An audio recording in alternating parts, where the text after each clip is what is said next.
Okay, wonderful. We're back recording. Thanks so much for the conversation we just had, part one.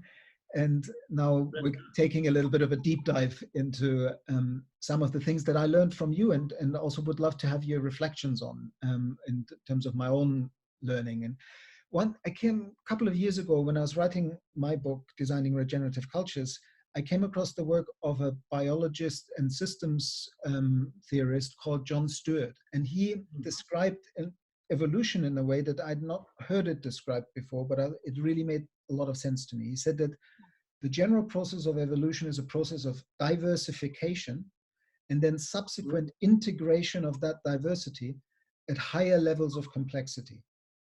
And he said that more often than not, in the long arc of evolution, that reintegration of diversity at higher levels of complexity happens through collaborative processes, whether this is two non-nucleated cells and one engulfing the other and forming a nucleated cells, the endosymbiosis theory, and what that made possible in terms of multicellular organism and most of higher life forms being based on nucleated cells. And then how that from multicellular organism to social organisms, every time you get, or the complexity of ecosystems, the process by which life creates conditions conducive to life seems to be so much more symbiotic and symphonic all together, optimizing the whole system, than it is about competing individuals one against the other. I mean, both and so do you agree that we might have, in evolutionary theory and also in education around biology and evolution, have somewhat over-focused on competition as a driving force in evolution and have undervalued the ocean of symbiosis and collaboration that actually underlies that when you zoom out and you take a systems view of life? You take a... Absolutely, absolutely. But first, let me say that I really like Stewart's way of describing evolution. And the emphasis on cooperation makes total sense because it is actually implied in the diversification. If you understand life as a network, then biodiversity means higher complexity of the network, more connections. And since this living network is a network of processes, of metabolic and cognitive processes and ecological processes, every new connection can be seen as a cooperation. So connections are cooperations, and greater diversity means more cooperation. Or if the cooperation lacks, of course, it means breakdown. And then you have the situation like we have in our political world, where we have prejudice and groups fighting each other and distinguishing between us and them, the me and the other. That is the lack of cooperation. But nature, non-human nature, doesn't work like that. It cooperates pervasively. So one of my great mentors in biology has been Lynn Margulis, the famous microbiologist, who really taught me that, among many things, that there are three avenues of evolution. The classical neo-Darwinian theory, the modern synthesis, as it's also called, recognizes only random mutations followed by natural selection. But random mutations are only part of evolution. Bacteria can mutate very fast and multiply very fast, but they have another way of changing their genome, and that is by horizontal gene transfer. They trade genes. So they spill out, the bacterium will, in its day-to-day life, it will spill out a certain proportion of its genes, and other bacteria will absorb it. And so there's a constant trading of genes to the extent that some microbiologists think that one should not talk about species of bacteria because the genome is so fluid and always changing that you can't define species. Just briefly, in a similar way, I find that when we talk about ourselves, Homo sapiens, which is a bit, well, sapiens, which is slightly arrogant compared to how we're currently performing, we are not one species. We are walking ecosystems. The amount of gut flora and skin flora that we have that maintain us alive and healthy, we actually have more non-human cells in our bodies and on our bodies than we have human cells. So absolutely, yes. So the second avenue evolution is the gene trading, and the third avenue of evolution is something that Lynn Margulis popularized and built a theory around, and that's symbiosis. So there are, two organisms living in close proximity to the extent that they end up completely depending on one another and forming a new organism. So, for example, the chloroplasts in plant cells that contain the chlorophyll and are essential for photosynthesis were originally individual bacteria that invaded the cell and then, became comfortable there and cooperated with the plant cell. So you have these three avenues of evolution: genetic random mutation, which is not that random either, but let's not get into that, it becomes too complicated. So let me just say that an organism can control the amount of randomness. The random mutation is based on a copying error of the DNA, and the amount of error can be controlled by the organism, but that's a whole other story. So anyway, you have random mutation, gene trading, and symbiogenesis, as Margulis calls it.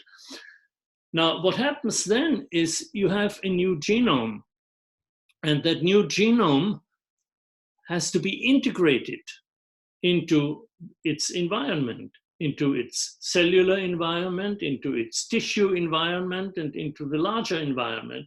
And natural selection will see to it that only the successful integration can survive. Now, this integration of a new genome in its environment is a highly ordered and very complex process.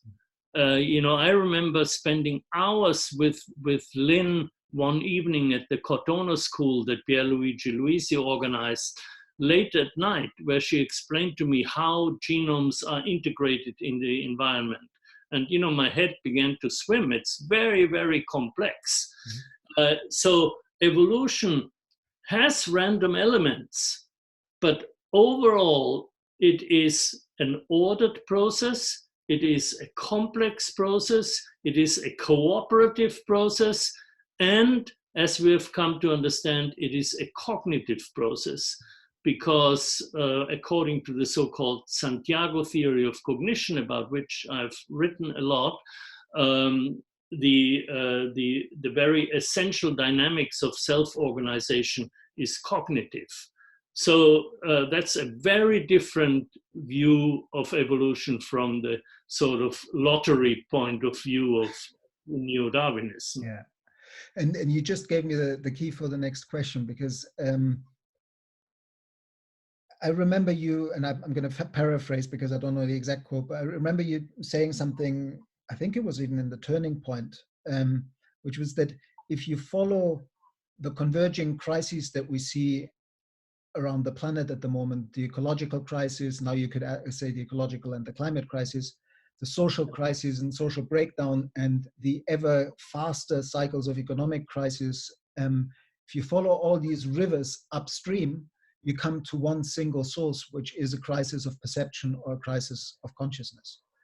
And to some extent, the Santiago theory of cognition is one of the first scientific theories that overcomes part of that crisis of consciousness, that dualism between mind and matter, self and world, nature, culture, the way that we tend to distinguish things in a Cartesian framework rather than pay attention to the dimension of mind in what we're observing.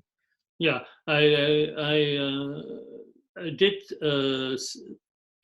talk about the crisis of perception, I think, in the Turning Point in the early 1980s. Mm-hmm. And I may have got that phrase from Hazel Henderson, mm-hmm. the radical economist who is an old friend of mine.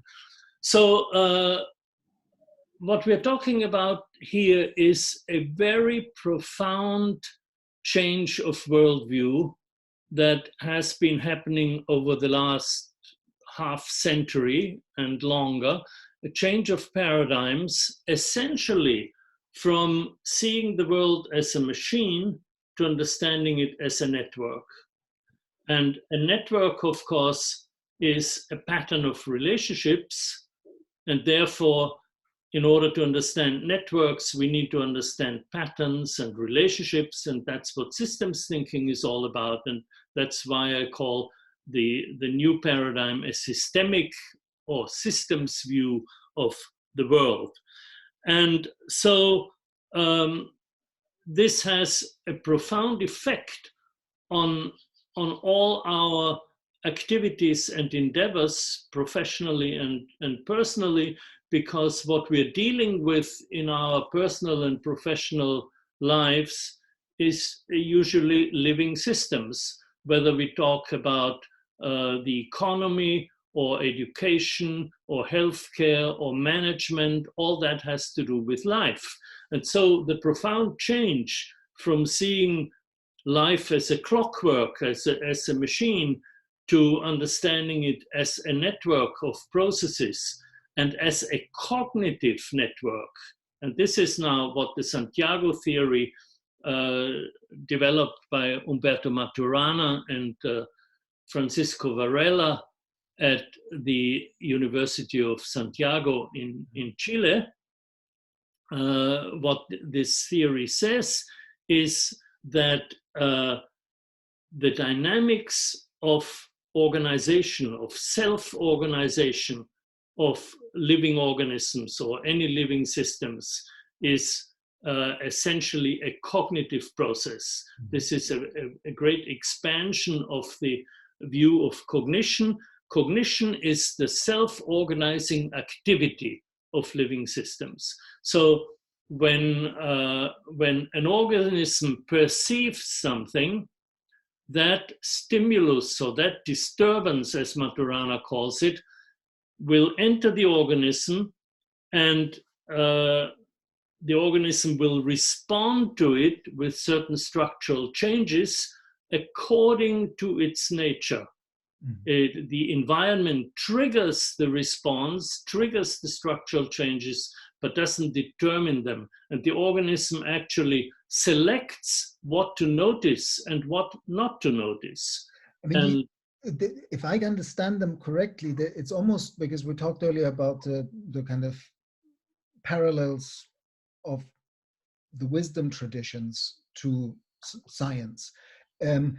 This, what in the Vedanta they call the first distinction, is actually the organism observe, like in the structural coupling between organism and environment, what we now call environment actually becomes the environment, the organism becomes organism. So it's this first distinction of the boundary between organism and environment that is the beginning of that process of...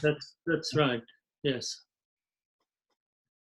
Sorry, I didn't want to interrupt. No, that's all right. So when we adopt this view of seeing life around us as cognitive systems, and therefore as intelligent, this will profoundly influence the way we deal with our environment.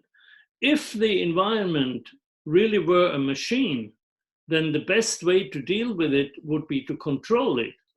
That's what you do when you drive your car. You need to control it, otherwise you get into trouble. The way one deals with a machine is, to control it.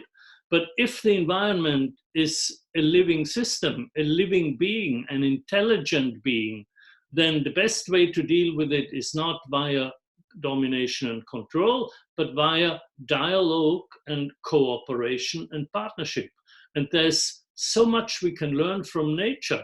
So rather than controlling nature, or rather than extracting things from nature for our use, we can extract knowledge from nature and can learn from nature, because natural systems have solved many of the problems we are struggling with, millions of years ago. There's this whole movement of eco-design and biomimicry that tries to learn from nature and copy nature to design human structure. I'm tempted to, in terms of the language use, because we're talking about the upstream perception change or the consciousness change, the way we use the word nature, and you've just done it yourself, and Janine does it with biomimicry, it's learning from nature. When we say from, we actually put nature back out there again. But of course, what we're really talking about is that we as human beings are part of that process, and we learn as nature from the wider community of life.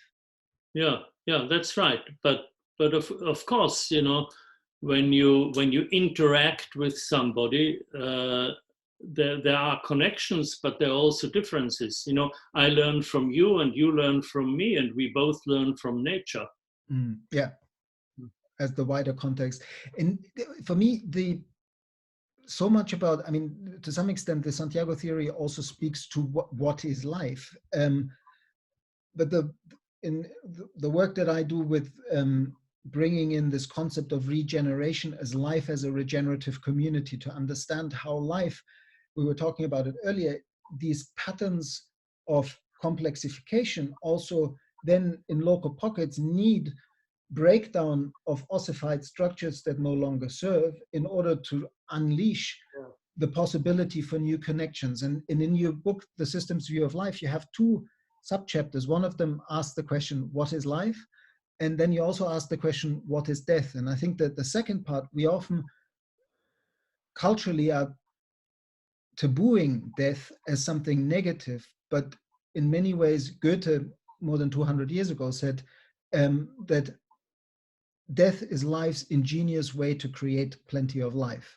So I would love for you to speak to that dynamic relationship between life and death, and how that might inform us to participate in that longer cycle more wisely.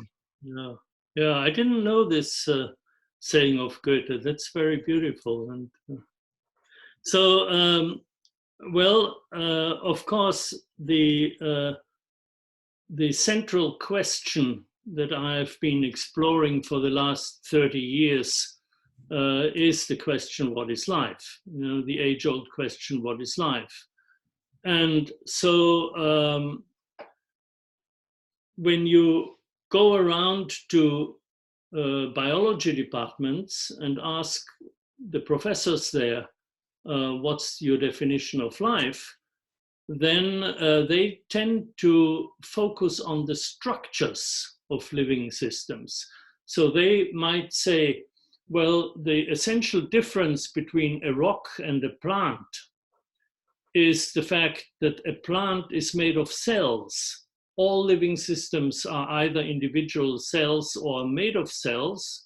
A rock is not made of cells. And within the cells, there are very large molecules, macromolecules, like proteins, lipids, DNA, RNA, with a carbon backbone. And they don't exist in non-living systems. And some biologists might even say, well, life is a living organism is a chemical system made of DNA. So all you have to do is really look for DNA. If you see DNA, it's alive. If you don't see DNA, it's not alive.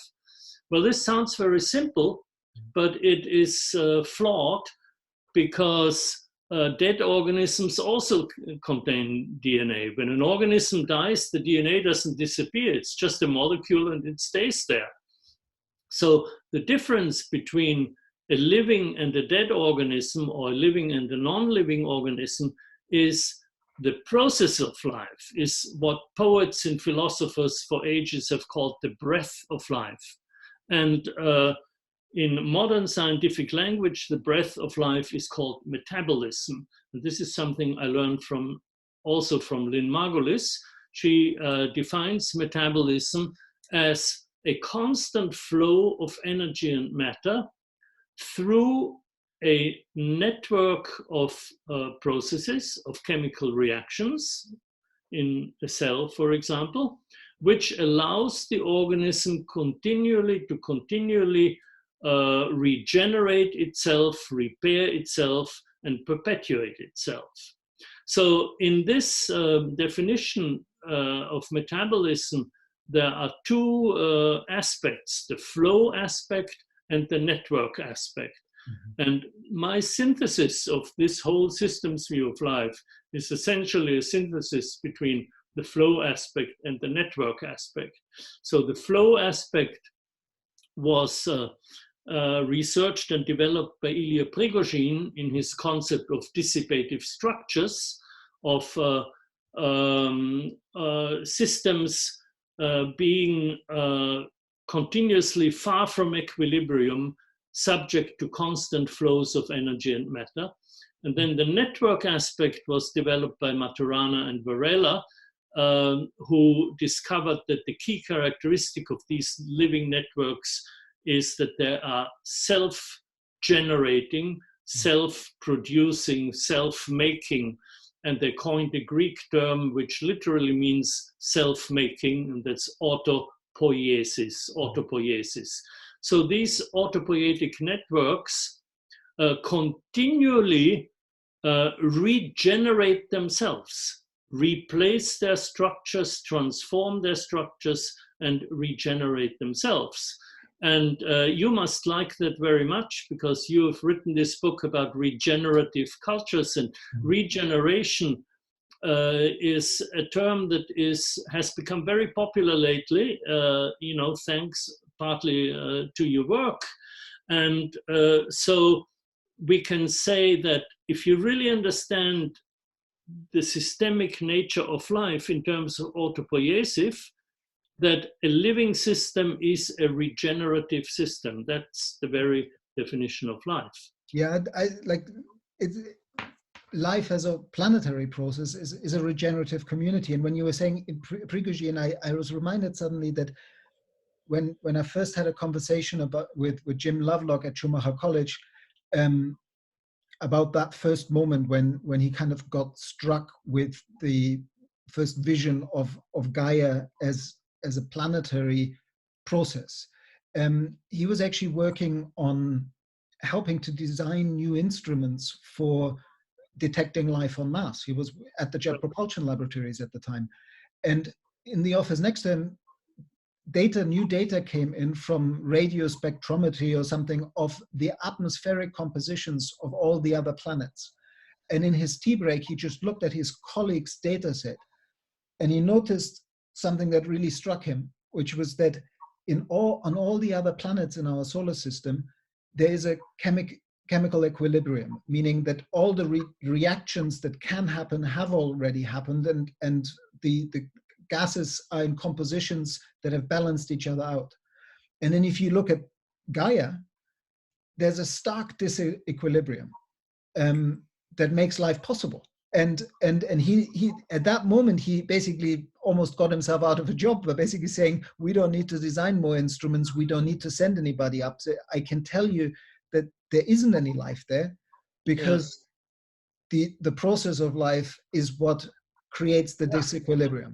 Yeah, and Prigogine would say, because the Earth is a dissipative structure, and Venus and Mars are not dissipative structures. Now, Daniel, do you know, was Lovelock aware of Prigogine's work at that time?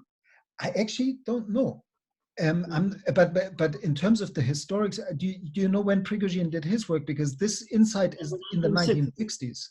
Yeah, it was at the same time. Yeah, so I think there must have, as happens, people have the same flesh because we're all. Yeah, and Maturana and Bateson, you know, Bateson with his concept of mind as a systems phenomenon, and Maturana with you know, his idea of cognition as the dynamics of self-organization. But let's go on to, you asked me about this also, and this part in our textbook is actually a part that Luisi wrote, and what he says is that life is a certain pattern. It's a pattern of self-organization, of self-generation, of regeneration, and death is the breaking of that pattern.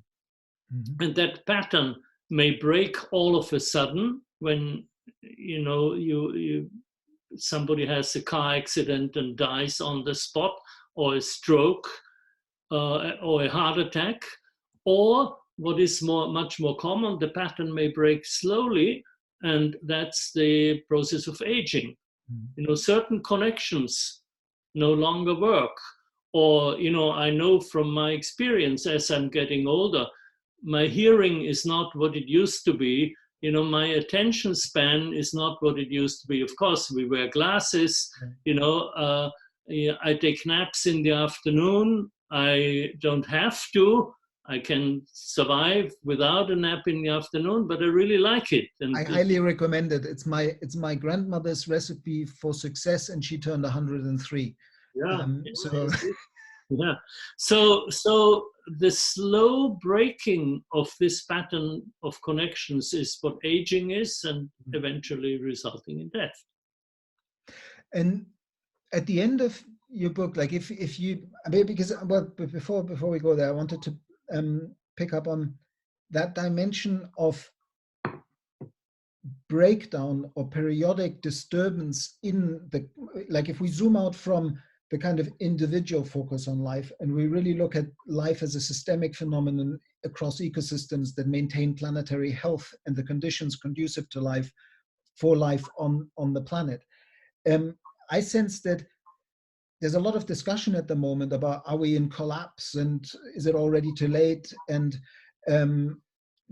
life itself teaches that at the edge of chaos, the system as it is at its most creative, because the rigidity of the structures that have created the imbalance also begin to break down. And I feel like that's exactly what's happening right now around the globe. We see systems crumbling, and it's alarming and it's disconcerting. And with it, we also see evil monsters of the past rear their ugly head as people, demagogues, try to use that opportunity of multiple breakdowns for their own benefits.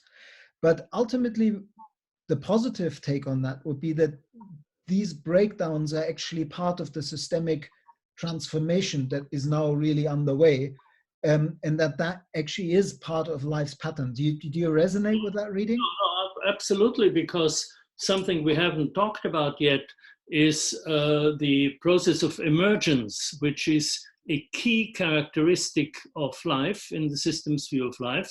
And this is something that has been developed by Ilya Prigogine. And to me, understanding the process of emergence is probably the biggest achievement of complexity theory. And what we have understood is that even though all living organisms maintain themselves in a state of balance, in a state of homeostasis, every now and then they will encounter a point of imbalance.